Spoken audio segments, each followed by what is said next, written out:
কালারও হবে।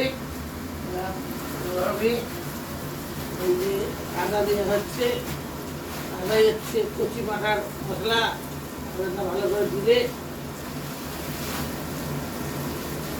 ভালো লাগবে।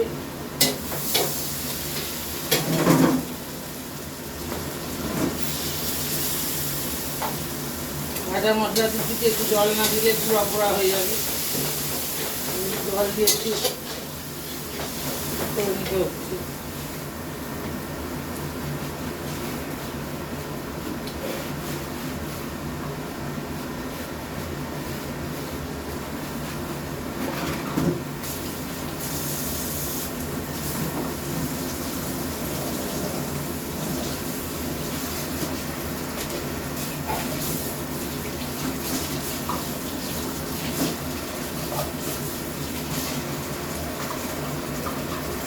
গুঁড়ো, জিরে গুঁড়ো, লঙ্কা গুঁড়ো, হলুদ গুঁড়ো দিলাম, দিয়ে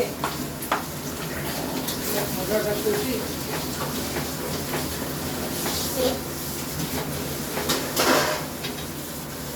এবার জল দিবি,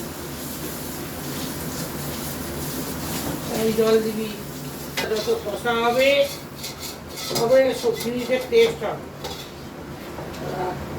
ঠান্ডার মতো যে যেমন খায়।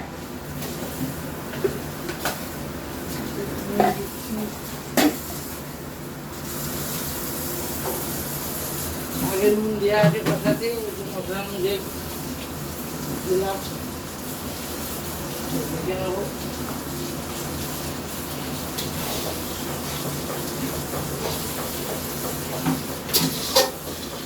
কষতে কষতে দুধ দিই,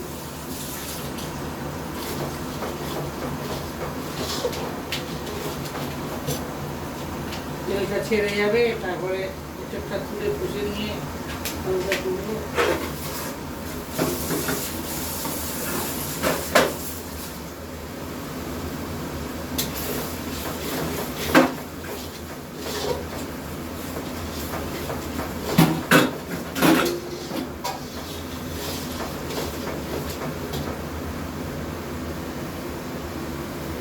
আলু দিয়ে কষে নিয়ে জল ঢালবো, সেদ্ধ হবে, হয়ে গেলে তার উপরে চিংড়ি মাছ, একটু গরম মশলা দেবো, দিয়ে চিংড়ি এঁচড় হবে, এঁচড় চিংড়ি।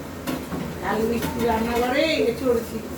আমার 40টা ছেলে খাবে আনন্দ করে নেচে নেচে। তারা বললো, ম্যাডাম আপনার হাতে এঁচড় চিংড়িটা অনেকদিন খাইনি। তারপরে এই শীত শেষে বসন্ত চলে যাচ্ছে, নরম নরম কচি পাঁঠা। তার মানে কচি পাঁঠা মানে কি বলতো, কচি খাঁটাল এঁচড় বলে যেইটা। এনে গাছ থেকে কেটে নিয়ে এসে কাটলাম, ভালো করে কেটে ধুয়ে ধুয়ে নুন মাখিয়ে রেখেছিলাম। তারপরে কষে কষে নিয়ে এবার মশলা করছি,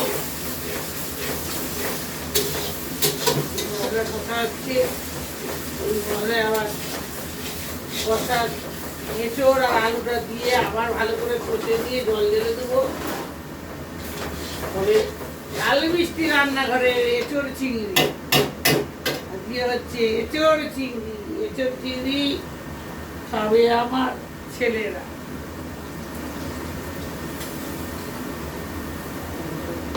গরমেতে এঁচড় চিংড়িটা প্রচন্ড গরম পড়ে যাচ্ছে, খেয়ে নিই। এঁচড় চিংড়ি ভারী ভুল বলে।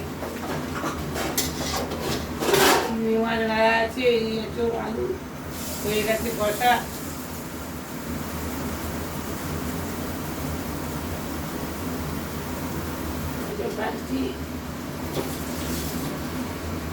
কষা এঁচড় ঢালা হয়ে গেল, জল দিয়ে কম করে